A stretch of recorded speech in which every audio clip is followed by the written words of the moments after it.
ముఖ్యమంత్రి ఇగో BRS శవంతో సమానమట. BRS సచ్చిన శవంతో సమానమట. దానికి ఎంత అలంకరణ చేసినా లేచి రాదు. పార్టీ పెట్టిన ఉద్దేశం పూర్తయింది. తెలంగాణ కోసం పార్టీ పెట్టిన తెలంగాణ వచ్చింది, ఆ పార్టీ పని అయిపోయింది అని అంటున్నాడు. కేసీఆర్కు ఏదైనా చెడు జరిగితే వారసత్వంగా ఆయన కుటుంబానికి లాభం జరుగుతుంది, కానీ నాకేమొస్తుంది? చరిత్రలో ఔరంగజేబు కుటుంబం నుంచి నేపాల్ యువరాజు కుటుంబం వరకు అధికారం కోసమే హత్యలు జరిగినాయి. ముఖ్యమంత్రి రేవంత్ రెడ్డి ఇక ఆ పార్టీకి గతమే తప్ప భవిష్యత్తు లేదట. కేసీఆర్ నాకు ప్రత్యర్థే కానీ శత్రువు కాదు. ఆయన చావును కోరుకునేవాని కాను. కవిత ప్రశ్నలకు కేసీఆర్ జవాబు చెప్పాలి. వెధవలకు అందరూ వెధవల్లాగే కనిపిస్తారు. ఇదో సినిమా డైలాగ్ లాగా ఉంది కదా. ఆయన అన్నాడు కదా, కాంగ్రెస్ వెధవలు ఒక్కడు కూడా తేజస్వి సూర్య అనే వెధవ మాట్లాడితే స్పందించలేదని. వెధవలకు అందరూ వెధవలాగానే కనిపిస్తారని ముఖ్యమంత్రి అంటున్నాడు. బీజేపీతో బీఆర్ఎస్ కలవబోదని కేసీఆర్ తాను నమ్మే దేవుడిపై ఒట్టేసి చెప్పాలి. బీజేపీతో బీఆర్ఎస్ ఇద్దరు రేపటి ఎలక్షన్లో కలవరు అని కేసీఆర్ తను నమ్మే దేవుడి మీద ఒట్టేసి చెప్పాలన్నట. పంపకాల పంచాయతీ వల్లే కొత్త పార్టీ వచ్చిందట. ఎవరిది? కవిత పార్టీ. రాష్ట్రంలో కాంగ్రెస్ కూటమి, బీఆర్ఎస్ బీజేపీ కూటమే ఉంటాయి. ఫోన్ ట్యాపింగ్ కేసు త్వరలోనే కొలిక్కి. మీడియాతో చిట్చాట్లో ముఖ్యమంత్రి రేవంత్ రెడ్డి. ఇప్పుడు మేము కూడా అడుగుతున్నాం, ఇప్పుడు బీఆర్ఎస్తో బీజేపీ కలవబోదని కేసీఆర్ ప్రమాణం చేయాలి.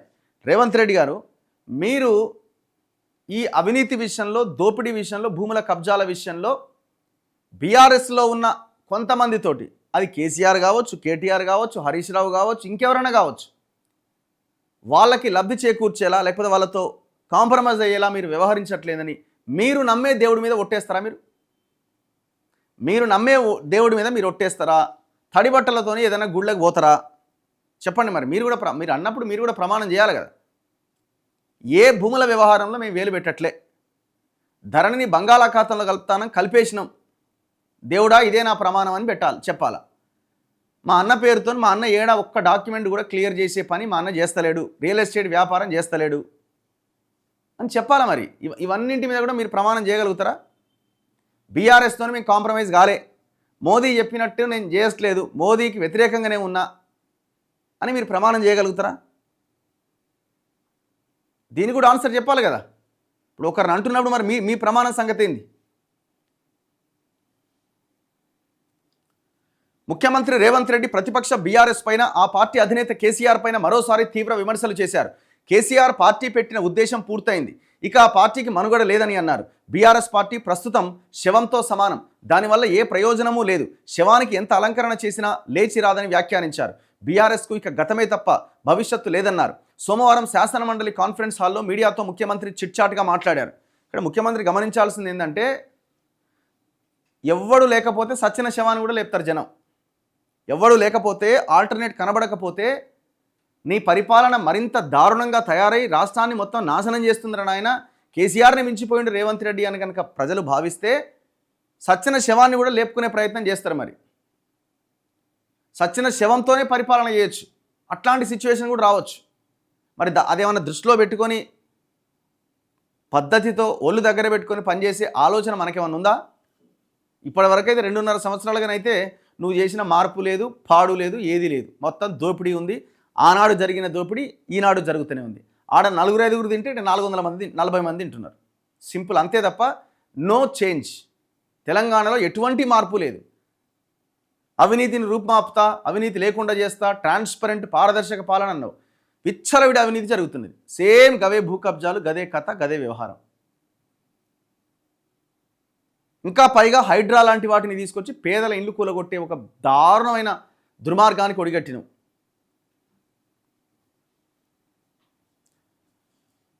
ప్రతిదీ ఒక ఉద్దేశం కోసమే ఏర్పాటు అవుతుంది. ఆ ఉద్దేశం నెరవేరిన తర్వాత అది గతం అవుతుంది. తెలంగాణ రాష్ట్ర ఏర్పాటు ఉద్దేశంతో ఏర్పాటైన శ్రీకృష్ణ కమిటీ, మంత్రుల కమిటీ తదితరాలు ఆ ఉద్దేశం నెరవేరిన తర్వాత గతమైపోయినాయి. మరి కమిటీలు కదా అవి, ఇది పార్టీ కదా. తెలంగాణ రాష్ట్ర ఏర్పాటును కోరుకున్న ప్రజలు ఉద్యమ సమయంలో బీఆర్ఎస్ నాయకులు ఎంత అహంభావం ప్రదర్శించినా, బాధ్యతారహితంగా వ్యవహరించినా చూసి చూడనట్టుగా వదిలేశారు. ఇప్పుడు విషయం ఏంటంటే, కాంగ్రెస్ పార్టీ కూడా తెలంగాణ వచ్చిన తర్వాత 10 ఏళ్ల పాటు మీ పరిస్థితి ఏంది, ఎంత దారుణంగా ఉండే సిచ్యువేషన్. మరి ఆనాడు కూడా మీరు చచ్చిపోయిన శవాలతో సమానం. మరి ఆనాడు చచ్చిపోయిన శవాలు ఎట్లా లేచి మళ్ళీ అధికారంలోకి వచ్చినాయి? ప్రజలు ఎందుకు మొత్తం మార్చేసినారు, సిస్టమ్ని మొత్తం ఇట్లా ఇట్లా యూటర్న్ తిప్పేసినారు. ఎట్లా సాధ్యమైంది అది? ఒక అరాచకమైన ఒక రాక్షసుడి పరిపాలన కేసీఆర్ అక్కడ చేస్తుంటే మిమ్మల్ని లేర్ర నాయన అని జనాలే లేపి కూర్చోబెట్టారు ఆ సీట్ల. ఇప్పుడు మళ్ళీ మీరు అదే చేస్తున్నారు. జనానికి ఎక్కడ ఆల్టర్నేట్ కనబడట్లేదు. కనబడాల్సిన అవసరం ఉంది. ప్రజలే దాన్ని తయారు చేసుకుంటారు అవసరమైతే లాస్ట్ 1 year 1.5 yearలో నేను అనుకుంటున్నా. ఒకవేళ జరగకపోతే ఇంకోటికి అవకాశం ఇస్తారు.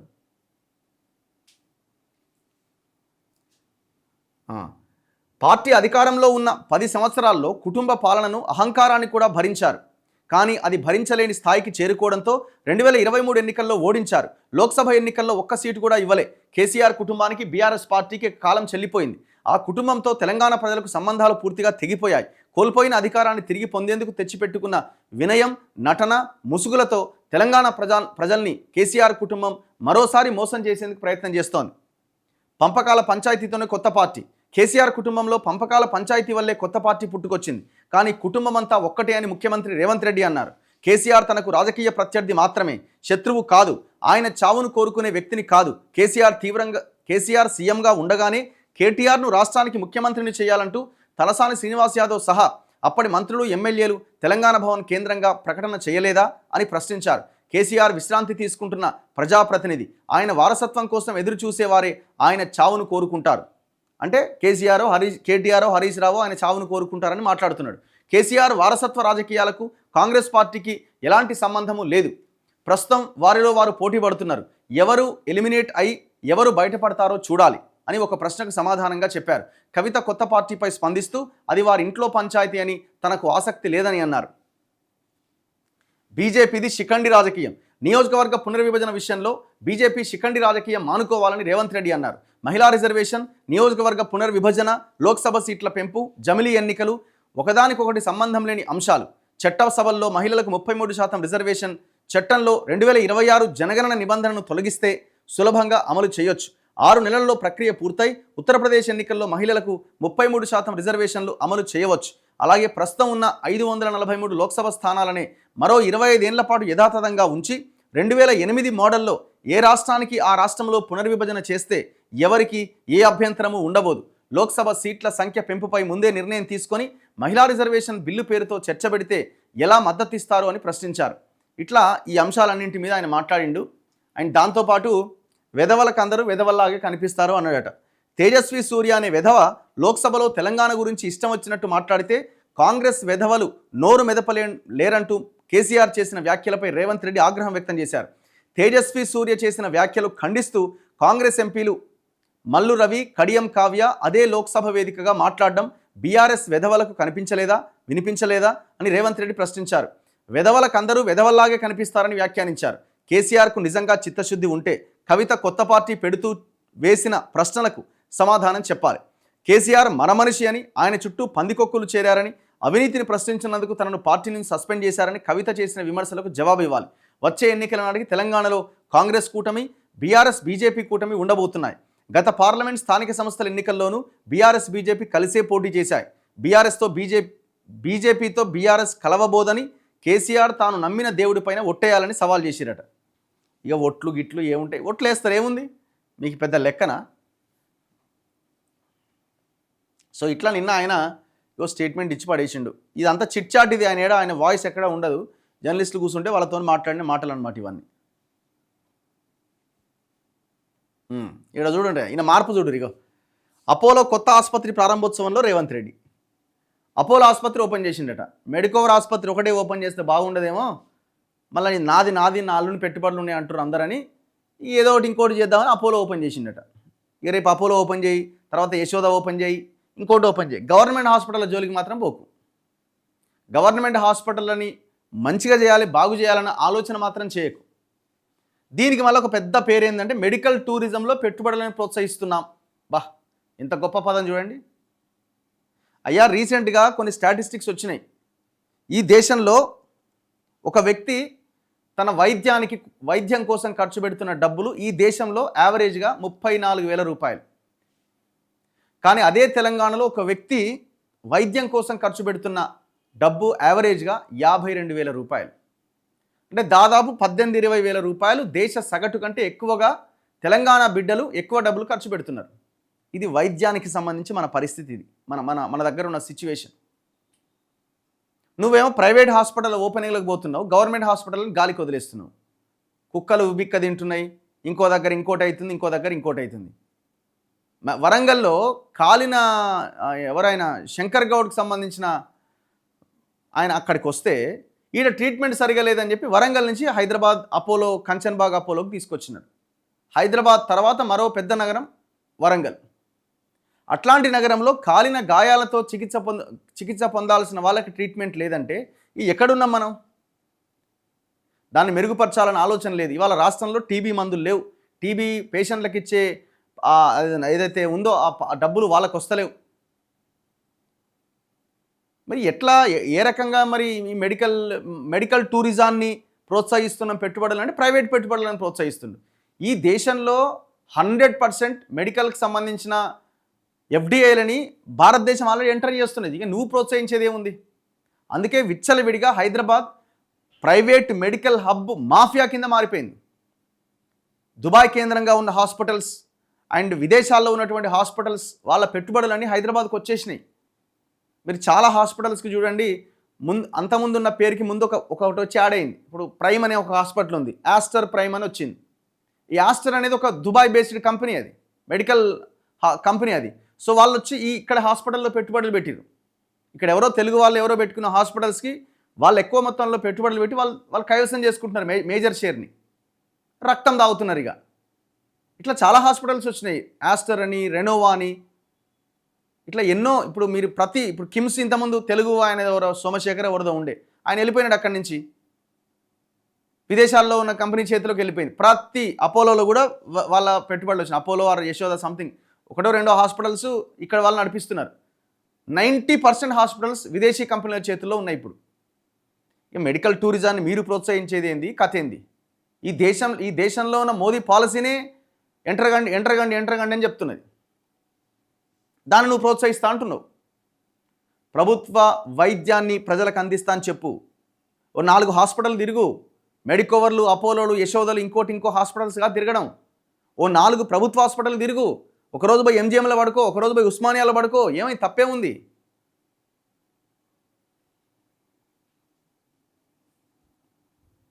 మరి మార్పు అంటే ఏందండి? మార్పు అంటే ఏంది?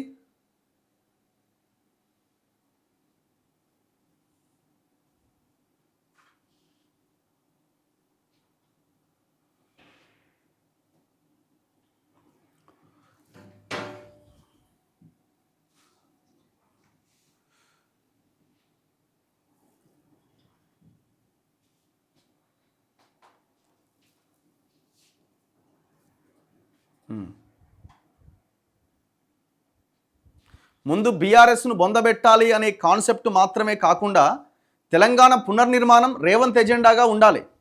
That is the right point. చాలా గొప్ప విషయం అది. ఎంతసేపు వాణ్ణి కొడతా, వీణ్ణి కొడతా, వాణ్ణి చంపుతా, వాణ్ణి చంపి నేను పైకి లేస్తా అంటే కుదరదు కదా. నీ బలం మీద నువ్వు ఆధారపడి పనిచేస్తే ప్రజలు నీ బలాన్ని చూసి ఓటేయాలి. రేపు పొద్దున అవతలి వాడి బలహీనతలు చూసి బలహీనపరిచి నువ్వు అక్కడి నుంచి నువ్వు పైకి లేవాలనుకుంటే అది దండగా. అది కేసీఆర్ కూడా అట్లే చేద్దాం అనుకున్నాడు. ఒక్కసారి సక్సెస్ అయింది 2018లో. 2023లో కూడా అదే పని చేద్దాం అనుకున్నాడు. మొత్తం కాంగ్రెస్ని బీజేపీని ఖతం చేద్దాం అనుకున్నాడు. ఏంది ఫోన్ ట్యాపింగ్లు చేసి ఫామ్ హౌస్ ఎమ్మెల్యేల కొనుగోలు కేసును ముందు పెట్టి బీజేపీని కొడదాం అనుకున్నాడు. కాంగ్రెస్ని కోవట్లతో కొడదాం అనుకున్నాడు. ఏం జరిగింది? ప్రజలు ఎట్లాంటి ఇది ఇచ్చినారు? ఇప్పుడు కూడా రేవంత్ రెడ్డి ఏం పని చేస్తున్నాడు? కేసీఆర్ని, బీఆర్ఎస్ని ఖతం పట్టిస్తే మనం సేఫ్గా ఉంటాం. బీజేపీ ఇక అది ఎట్లాగో లేస్తలేదు. అందుకే మొన్న స్టేట్మెంట్ ఇచ్చిన రీసెంట్గా, బీఆర్ఎస్ లేచే అవకాశం లేదు, బీజేపీ ఈ రాష్ట్రానికి అంత పెద్దగా వాళ్ళు ఆనట్లేదు, ఇంకా రాష్ట్రానికి ఆ స్థాయిలో రావట్లేదని చెప్పిండు. అవతలవాడి బలహీనతల మీద నువ్వు గెలిచేది, నీ బలం మీద నువ్వు చూయించుకో.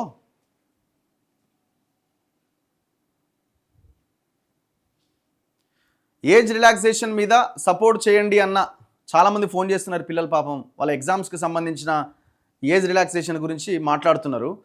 ఖచ్చితంగా దీని మీద ఫోకస్ చేద్దాం. అన్నయ్య, మా బాల్కొండలో ఓటుకి 5,000 ఇచ్చారు బీఆర్ఎస్ వాళ్ళన్న. ఫస్ట్ టైం మాకు అంత డబ్బు ఓటుకి ఇవ్వడం లాస్ట్ టైం 500 ఇచ్చినా 500 ఇచ్చినాడు 2018లో అపోజిషన్ లీడర్ కూడా ఉండడు, అంతా ఎమ్మెల్యేనే, మీరు రావాలి బాల్కొండకట.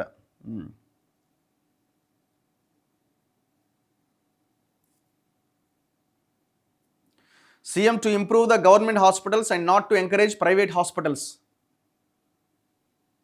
వరంగల్ సీకేఎం హాస్పిటల్లో బల్లులు ఎలుకలు తిరుగుతున్నాయట.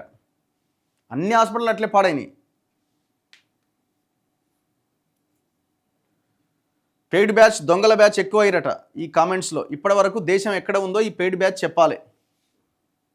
రేవంత్ గారు కూడా చెప్పాలి. హైదరాబాద్ జీహెచ్ఎంసీ కార్పొరేట్ నియోజకవర్గం ఒక వర్గం ఉన్న చోట 25,000 హిందూ వర్గం ఉన్న చోట 50-60 వేల మంది ఏందో. ఏది మీరు అంటున్నది జీహెచ్ఎంసీ విభజన గురించి మాట్లాడుతున్నారు. అంతా ప్రజలదే తప్పండి, ఓటుకు డబ్బులు తీసుకొని వేస్తున్నారు, అదే కదా ముందు నుంచి మాట్లాడుతున్నది. ఎప్పుడైతే ఈ పైసలు తీసుకొని ఓటు వేయడం ఆగుతుందో అప్పుడేమన్నా కొంత మార్పు రావడానికి అవకాశం ఉంటుంది, అంతవరదాకా కష్టం.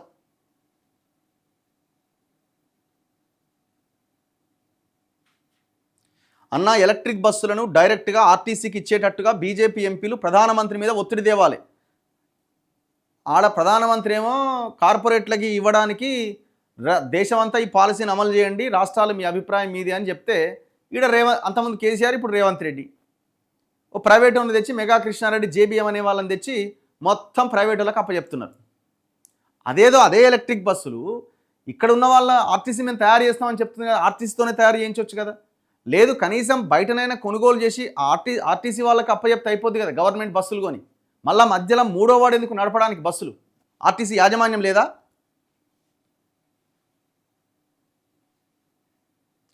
అమ్మ ఆదర్శ పాఠశాలలు పనులు పూర్తయి 19 నెలలు గడిచినా చెల్లింపులు రాక కార్మికులు తీవ్రంగా ఇబ్బంది పడుతున్నారు. వెంటనే పెండింగ్ బిల్లులు విడుదల చేయాలని వారు కోరుతున్నారు. ఈ 5 ఏళ్ళు ఈ పెండింగ్ బిల్లుల మీద లొల్లే నడుస్తట్టుంది. కాంట్రాక్ట్ ఉద్యోగులు, అవుట్సోర్సింగ్ ఉద్యోగులు, కాంట్రాక్టర్లు, సర్పంచులు, మాజీ సర్పంచులు, రిటైర్డ్ ఉద్యోగులు.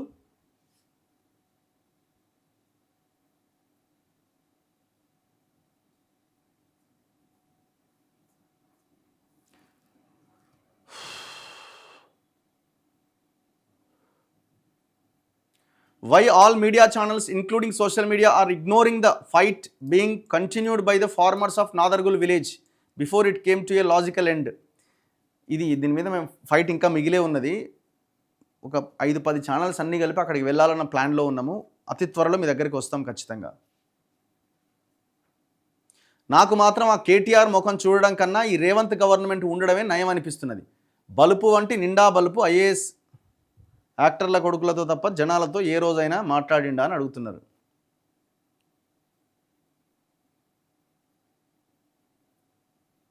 చలో, డీజిల్ అండ్ పెట్రోల్ దొరకట్లేదు. ఈ సమస్య కృత్రిమంగా సృష్టించినటువంటి సమస్య. ఈ దేశంలో 3 కంపెనీల గుత్తాధిపత్యం, బీపీసీఎల్, హెచ్పీసీఎల్, ఐఓసీఎల్, ఈ 3 కంపెనీల గుత్తాధిపత్యం వాళ్ళు చెప్పినట్టు నడవడంతో ఈ పరిస్థితి వచ్చింది. కేంద్రం గుసబెట్టి చేస్తే సమస్యకు పరిష్కారం దొరుకుతుంది. వీళ్ళు ఇండెంట్ పంపి చేసినా కూడా రిటర్న్ వస్తలేదట. ఇది ఆ పెట్రోల్ డీజిల్ పంపిస్తలేరట.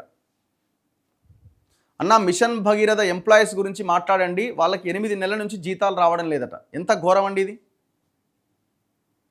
ఎంత దారుణం ఇది.